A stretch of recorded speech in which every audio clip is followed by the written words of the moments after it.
रामकृष्ण हरी. तुकाराम महाराज गाथा अभंग आणि भावार्थ. अभंग 225. आम्ही गोवळी रानटे नवो जनातील धीते, सिदोरीचा करू काला एक वाटी तो एकाला.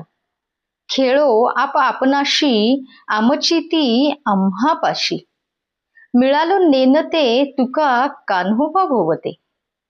या अभंगाचा अर्थ असा आहे की आम्ही आपले गायी राखणारे रानवट गुरे राखी आहोत. लोकात धीटपणे कसे वागावे हे आम्हास माहीत नाही.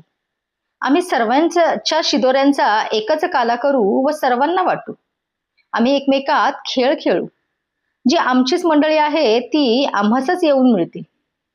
तेव्हा तुकाराम महाराज म्हणतात, आम्ही या कान्होबाच्या भोवती सर्व नेनते गोपाळ एकत्र झालो आहोत. पांडुरंग पांडुरंग.